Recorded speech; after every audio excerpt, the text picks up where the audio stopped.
Their aunt was decidedly sinister, but only because she was from their mother's side of the family.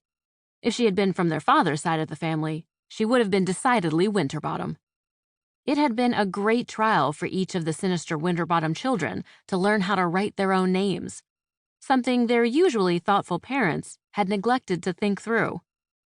Another thing their parents had neglected to think through was the wisdom of dropping off 16-year-old Wilhelmina Sinister-Winterbottom, who had actually learned how to write her own name as a toddler, 12-year-old Theodora Sinister-Winterbottom, who had never to this day written out her whole name, preferring Theo, and also 12-year-old Alexander Sinister-Winterbottom, who had always insisted on each and every letter of his entire name and would not answer to Alex even if he were hanging off the side of a cliff and a search party was frantically shouting it.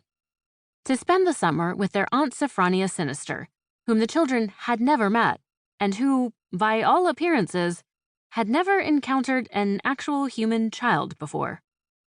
Will had been adopted as a baby. Theo and Alexander had joined the family 4 years later, born hand in hand.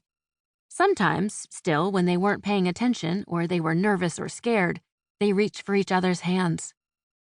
They weren't reaching for each other's hands now, though, because they weren't nervous or scared, just confused. Their noses, with matching freckles dotted across quick-to-sunburn white skin, wrinkled in unison. "Do you remember getting here?" Alexander whispered. "What?" Theo answered, shifting closer to him. Her short, spiky brown hair was pushed back from her forehead with a headband. Alexander's was neatly combed and gelled into place. "How did we get here?" "The kitchen?" "No, this house in... Where are we?" "What town is this, Aunt Saffronia?" But Aunt Saffronia spoke as though she didn't hear Alexander's question. "I wonder about your parents' judgment, summoning me. I am not well suited to..." Aunt Saffronia gestured vaguely in their direction. "And I wonder if you will be suited to the grave tasks ahead." Still, they had no other options. "So you're taking care of us? The whole summer?" Theo scowled. Aunt Saffronia merely nodded. "How often would you say you need to eat? If I set out some food in the morning, will that be enough?" "Depends on how much food you set out," Will answered, not bothering to look up from where she tapped furiously on the screen of her phone. Her fingers moved so fast, sometimes they blurred. Her phone's name was Rodrigo, and it was her third favorite member of the family. She always refused to say who were in first and second place, though, leaving Alexander vaguely worried that he came in after the phone. Theo was confident she was first, and would not have believed it if anyone had told her otherwise. "It also depends on what kind of food you set out," added Alexander, who was very particular about food safety protocols.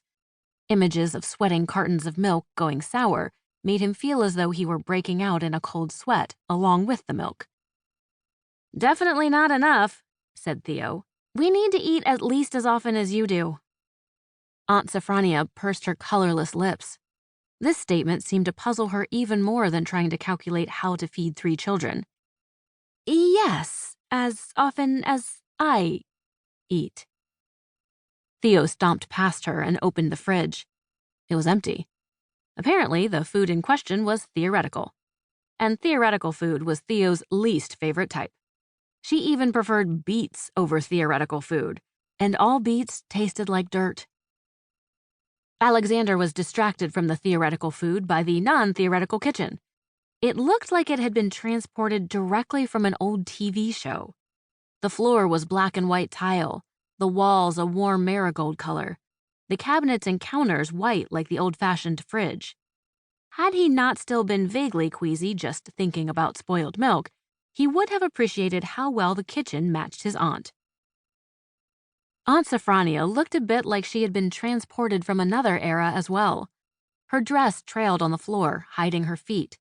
Her hair was long and straight, nearly black, and her skin was so pale it blended in with the stark white cabinets. Her large eyes, which Alexander was fairly certain had not blinked once during this conversation, remained fixed on a point somewhere behind them. "I could buy some food?" she suggested. Alexander did not understand why it was a question and not a statement.